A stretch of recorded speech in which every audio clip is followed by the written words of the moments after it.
The Lord be with you. And with your spirit. A reading from the Holy Gospel according to Luke. Glory to you, Lord. Jesus said to his disciples, "To you who hear I say, love your enemies, do good to those who hate you, bless those who curse you, pray for those who mistreat you. To the person who strikes you on one cheek, offer the other one as well. And from the person who takes your cloak, do not withhold even your tunic. Give to everyone who asks of you, and from the one who takes what is yours, do not demand it back. Do to others as you would have them do to you. For if you love those who love you, what credit is that to you? Even sinners love those who love them. And if you do good to those who do good to you, what credit is that to you? Even sinners do the same. If you lend money to those from whom you expect repayment, what credit is that to you?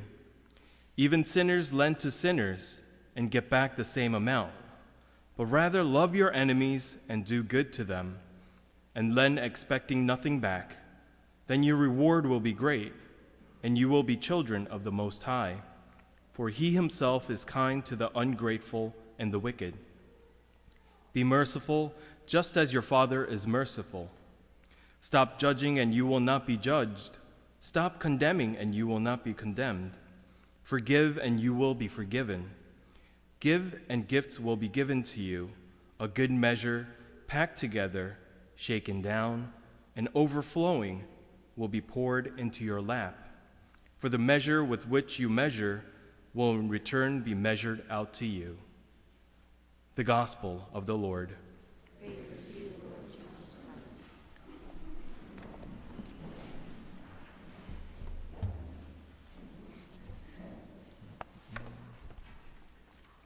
So today, Jesus said to his disciples, "I can't believe it's my turn already to preach this weekend." It's not exactly what he said in the Gospel. I wanted to see if you were still paying attention. It feels like just a few weeks ago that I was on the schedule to give the homily at all the masses. Time sure seems to fly by here. The last time I gave the homily at all the masses, I shared with you about some of the difficulties I was going through in my faith and in my journey toward the priesthood. I got to share my gratitude for all your support in word and prayer during that difficult time in the bulletin letter a few weeks ago as well. So by way of an update, I want to share with all of you that I'm doing much better, and I'm taking it one day at a time with a smile. I have to keep remembering that this is not my church, but his church, to which I'm called to be a priest. I am renewed with a sense of faith and hope, not in my own skills, but faith in Jesus, as all of us gathered here must believe to be the witness of Christian charity and hope we are all longing for in the example of Jesus.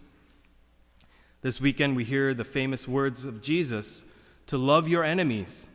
When you hear the words, your enemies, I am sure that many images come into your mind. Maybe it's the car that cut you off on your way back from a long, stressful day at work. Maybe it's that time when you were at the mall looking for a parking spot and someone took the exact spot you were waiting for. Maybe it's someone at work who has one or more irritating habits. Maybe it's a family member who manages to say the wrong thing at the wrong time. Maybe it's Father Stephen, who won't agree to come to your birthday party dressed as a clown to celebrate your big day with you. Hopefully that last one might not be a real scenario. I'll go if you want me to. But I think we all probably have our little list of people who have a particular talent for making our lives a little bit frustrating.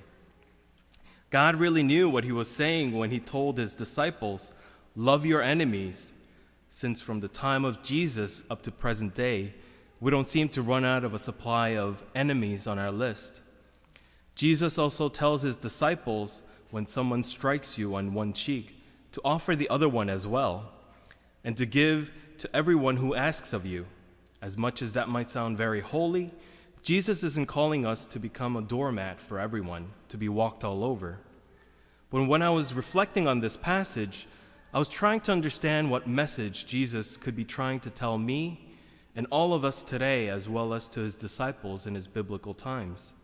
What came to my mind was that Jesus was telling his disciples to be charitable to those we find easy to get along with, as well as be cautious of how our enemies might change us. A famous line from one of the Star Wars movies is when Darth Vader tells young Skywalker, "Turn to the dark side." That is what our enemy would want us to do. But Jesus wants us to be cautious. He does not want us to turn to evil, to take an eye for an eye, or to be vengeful and turn away from a life of charity by turning toward a life of evil. We know living life in our times may be more complicated and tougher than at the time of Jesus, with all our technology and temptations just a click away. Whether you are a priest, religious, parent, or a child, we all have choices. We must consider choices between charity and that emotional moment of evil, whether on the road or at school or even at home. We encounter situations where choosing Jesus over Darth Vader can definitely be a tough choice. I experienced that feeling of loss of hope and faith with all the things happening at the seminary and in the church. Not to mention the commute from Wyckoff to South Orange on the weekends. I guess I can't complain about that one since Deacon Andy drives every day to work at the seminary. But I remember with help of other holy Catholics that I want to be a beacon of faith and charity. That's why I wanted to become a priest, to accompany people on their journey of faith, to be part of the people in a community who live every day and struggle to maintain their faith in Jesus and his gospel truth of charity and hope. As we continue with this day, the Lord's Day, and as we begin a new week, I would like to remind all of us, myself included, to stay hopeful, to continue to seek charity over evil, to be a beacon of light during this time of sadness in the church. Love your enemies, not because that's what Jesus would do or Father Stephen would do. Love your enemies because that brings a life of charity and not evil. Love your enemies because we want to be a good witness to our children and to all those who look to us to be the shining beacon of holiness that we all crave in this life and into life eternal with our loving God.